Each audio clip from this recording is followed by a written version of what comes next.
Hello friend, मैं हूं शेखर गुप्ता, आपका स्टॉक फाइनेंसर कोच। आज हम बात करेंगे how to sell property in India. अगर आपकी कोई प्रॉपर्टी है तो आप उसको किस तरीके से सेल करें कि उसकी वैल्यू अच्छी मिले, मार्केट में जिस तरीके से रेट चल रही है तो उस रेट पे आपको मार्केट में मिले। बेसिकली आपका अंडर कंस्ट्रक्शन प्रॉपर्टी है या रेडी टू मूव प्रॉपर्टी है, आप उसे किस तरीके से सेल कर सकते हैं कि आपको वैल्यू अधिक से अधिक आप उसमें मिल सके। बेसिकली हम जानेंगे कि आपकी जो प्रॉपर्टी है उसको सेल करने के क्या क्या तरीके हैं। बेसिकली हम जानते हैं इस वीडियो में कुछ स्टेप के थ्रू। पहला हमारा क्या, फिक्स द प्रॉपर्टी। बेसिकली आपने प्रॉपर्टी को किस तरह से मेंटेन और रिपेयर कर सकते हैं जो पुरानी प्रॉपर्टी है कि वो अच्छी दिखे। पहले क्या कीजिए, आप अपना पेंट कर दीजिए टोटल लेमिनेशन को, टोटल कोटिंग को। बेसिकली इसमें आप लाइट कलर से कीजिए जिससे आपके रूम जो रहते हैं वो बड़े दिखते हैं। और आप अगर कोई लेमिनेट निकला हुआ है या कुछ कहीं से पेंटिंग छुटी हुई है उससे आप ठीक कीजिए। दूसरा हमारा क्या, हमारा किचन और बाथरूम को आप ध्यान दीजिए। बेसिकली जो किचन में कुछ लीकेज हो रहा है या कुछ टूटे हैं, टैप टूटा हुआ है, उससे आप रिपेयर करवा दीजिए। और वहाँ पे थोड़ा लाइट कलर ला दीजिए क्योंकि वहाँ पे कितने लोगों का ध्यान पहले रहता है बाथरूम और किचन में। तीसरा क्या, हमारा इलेक्ट्रिकल फिक्सर, मीन्स मान लीजिए आपका फैन है, ट्यूबलाइट है या इलेक्ट्रिकल वायर्स है या कितने कुछ तरीके से दिक्कत आ रही है तो वो सारी चीज़ें पहले आप फिक्स कीजिए। चौथा क्या है, हमारा डीप क्लीनिंग। बेसिकली आप पूरे इंटीरियर को एक बार पूरा जांच कर लीजिए, वहाँ पे कोई दिक्कत तो नहीं है, कुछ टूटे फूटे तो नहीं है, उसे रिनोवेट कीजिए। और अपना पांचवा चीज़ है वो क्या है, पेस्ट कंट्रोल। बेसिकली पूरे रूम में कितने आप पूरा पेस्ट कंट्रोल करवाइए क्योंकि कुछ कीड़े रहेंगे वो सब मर जाएंगे। बेसिकली इसमें आपका कम से कम खर्चा लगेगा, लगभग 50,000 तक ही लगेगा, पर आपकी जो प्रॉपर्टी की वैल्यू बढ़ जाएगी वो 2.5 लाख से 3 लाख रुपए बढ़ जाएगी। तो इस हिसाब से ये तरीके होते हैं। या आप छठा पॉइंट आप कर सकते हैं, आप आर्टिफिशियल प्लांट ला सकते हैं या ओरिजिनल प्लांट ला सकते हैं जिसकी वजह से आपके रूम की लाइवलीहुड बढ़ जाती है। चलिए अपना दूसरा पॉइंट जान लेते हैं, वो क्या है, क्लियर ऑल ड्यूज। बेसिकली अगर आपका प्रॉपर्टी टैक्स चल रहा है तो उसे आप क्लियर कर लीजिए। या कहते हैं आपको कोई मेंटेनेंस चार्ज चल रहा है, जैसे कि आपको कोई water bill, electricity bill, gas bill, तो उसे भी आप क्लियर कर लीजिए। तीसरा क्या है, आपका सोसाइटी चार्जेस। मान लीजिए आपने एकदम मेंटेनेंस करके रखा हुआ, सोसाइटी के कुछ चार्जेस पे कर रहे हैं हर महीने, आपका ड्यूज बचा हुआ उसे क्लियर कर लीजिए। या RWA, रेसिडेंट वेलफेयर एसोसिएशन का कुछ फीस बचा हुआ उसे आप क्लियर कर लीजिए। अगर चौथा हमारा क्या है, इसमें होम लोन। अगर आपने उस प्रॉपर्टी पे होम लोन लेकर रखा हुआ है पर अभी आपके पास फंड है तो उस होम लोन को क्लियर कर लीजिए। आप ये चाहते हैं जिसको आप सेल कर रहे हैं उसके पैसे से अपना होम लोन भर ले तो वो भी तरीका सही है, उसमें कोई दिक्कत नहीं है। हमारा इसमें पांचवा पॉइंट क्या है, अदर लाइबिलिटी। बेसिकली आपने कितने उस रूम पे कितने कोई लोन लेकर रखा हुआ है, मतलब उस प्रॉपर्टी पे, तो उसे आप क्लियर कर लीजिए। और जो ड्यूज आपके प्रॉपर्टी पे है, मान लीजिए कोई टैक्सेज है तो उसे भी आप क्लियर कर लीजिए। अब हम जानते हैं हमारा तीसरा पॉइंट वो क्या है, बेसिकली डॉक्यूमेंट इन ऑर्डर।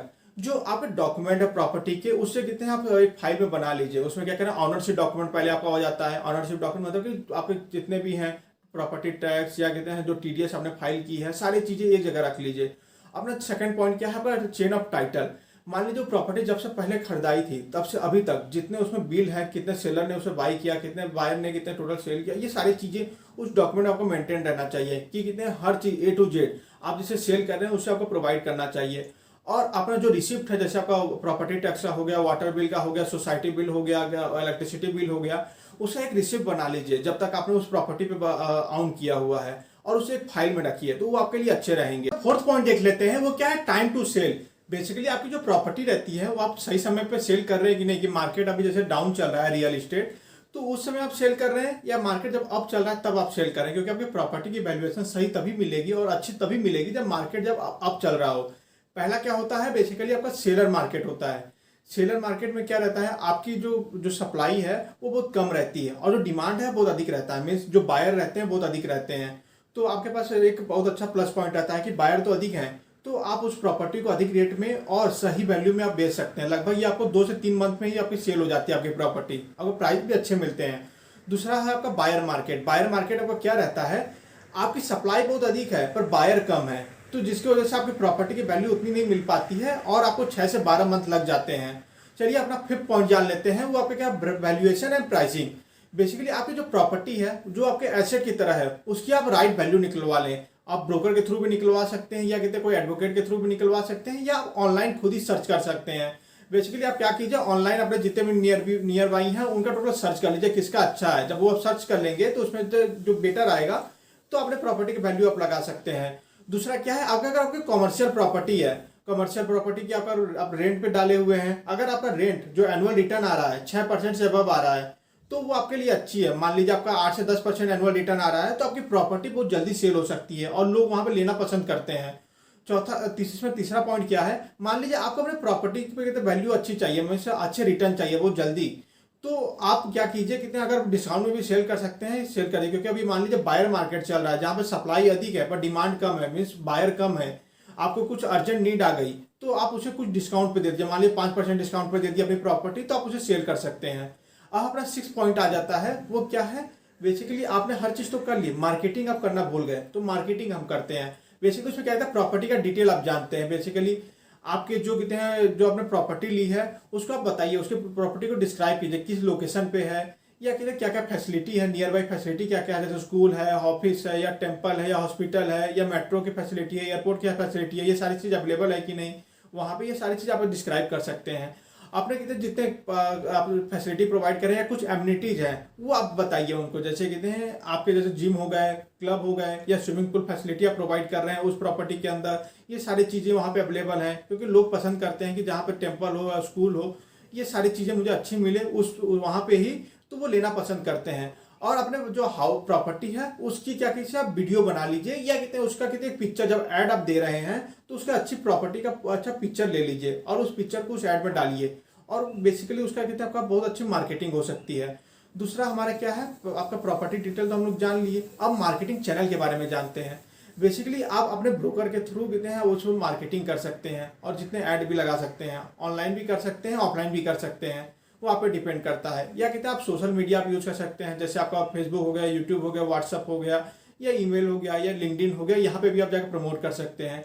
आपको अगर ऑनलाइन करना है तो आप कहते जैसे magicbrick.com हो गया, इंडिया प्रॉपर्टी हो गया, इंडिया मार्ट हो गया, और मैजिक ब्रिक हो गए, या 9090acre.com हो गए, यहाँ पे जाकर आप फ्री ऐड दे सकते हैं, ये आपको प्रोवाइड करता है, या आप कुछ पेड ऐड भी हैं तो आप यहाँ पे दे सकते हैं, ये आपके प्रॉपर्टी को अच्छा वैल्यू अब अपने जो इन्फॉर्मेशन आप प्रोवाइड कर रहे हैं उसे आप अच्छे से प्रोवाइड करें, वो सारे लोग उसे देख सके। 7th स्टेप जान लेते हैं, वो क्या है, नेगोशिएशन एंड एग्रीमेंट। बेसिकली आपने बायर के साथ नेगोशिएट कीजिए, आप उसको बताइए कि बिल्डिंग की क्या प्रॉपर्टी जो आपने ले रहे हैं उससे क्या पॉजिटिवनेस है, मीन्स क्या पॉजिटिव पॉइंट है, जैसे आप उसके वास्तु के बारे में बता सकते हैं कि नॉर्थ फेस है, ईस्ट फेस है, लोग वो लेना पसंद करते हैं, यहाँ पर सनलाइट फैसिलिटी अच्छी मिल रही है, उसके चार्म क्या है, या लकी है कि नहीं वो, और वो क्या क्या उसमें टॉप क्लास मेंटेनेंस आप प्रोवाइड कर रहे हैं, आपके नेबरहुड कैसे हैं, ये सारी चीज़ आप डिस्क्राइब कर सकते हैं। दूसरा क्या है, डिस्क्राइब कॉम्प्लेक्स एंड एमिनिटी, जैसे आप प्रोवाइड कर रहे हैं, जिम फैसिलिटी प्रोवाइड कर रहे हैं, स्विमिंग पूल प्रोवाइड कर रहे हैं, स्पोर्ट्स की फैसिलिटी प्रोवाइड कर रहे हैं, और ये सारी चीज़ें आप प्रोवाइड करें, इस चीज़ आपको बताएं।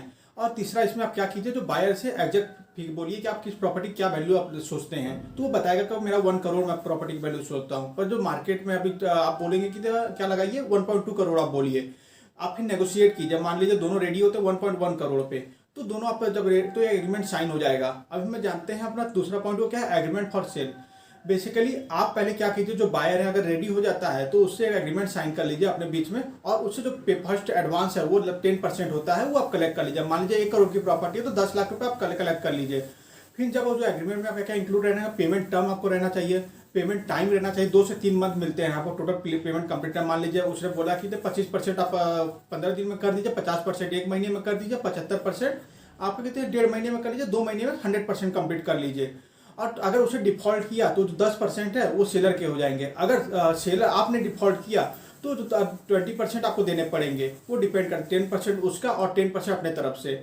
और ये सारे टर्म्स एंड कंडीशन आपको उस एग्रीमेंट में टोटल मैनेज करने पड़ेंगे। हमारा 8th स्टेप है वो क्या है, बेसिकली मान लीजिए आपने पहले से उस प्रॉपर्टी पर होम लोन लेकर रखा हुआ है, आपको मान लीजिए 70 लाख रुपए का बकाया है, वो आपको पे करना है बैंक को।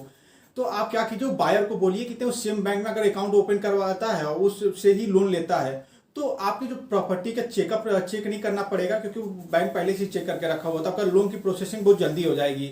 बैंक क्या करेगा, मान लीजिए आप बोलते हैं मुझे 1 करोड़ रुपए की जरूरत है, तो उस हिसाब से बैंक क्या करेगा 70 लाख रुपए उस बायर से ले लेगा और 30 लाख रुपए आपको प्रोवाइड कर देगा, और ये आपको प्रोसेसिंग बहुत जल्दी होती है यहाँ पे। और कितने हैं जो एक टाइपाइड एग्रीमेंट एक तरह से साइन हो जाता है, मान लीजिए बायर का तो वहाँ सेलर का अकाउंट था, बायर का भी हो गया और बैंक का हो गया, एक टाइपाइड एग्रीमेंट हो जाएगा bank buyer seller and bank के बीच में, तो उस एग्रीमेंट के हिसाब से टोटल प्रोसेसिंग होगी।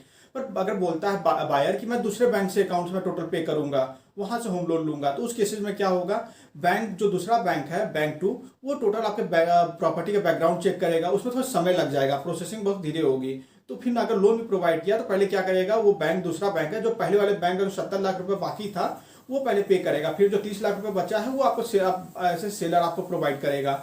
अगर बायर बोलता है कि मैं किसी कोई बैंक से लोन नहीं लूंगा, मैं अपने तरफ से टोटल पे करूंगा, तो वो अच्छी बात है। बेसिकली आप अपना टोटल अमाउंट जो 1 करोड़ रुपए आपको डायरेक्टली मिल जा रहा है, आप 70 लाख रुपए अपने बैंक वन को दे दीजिए, आपका जो होम लोन आपने लेकर रखा हुआ वो भी क्लियर हो जाएगा और आपके जो अमाउंट भी आपको मिल जाएगा 30 लाख रुपए का।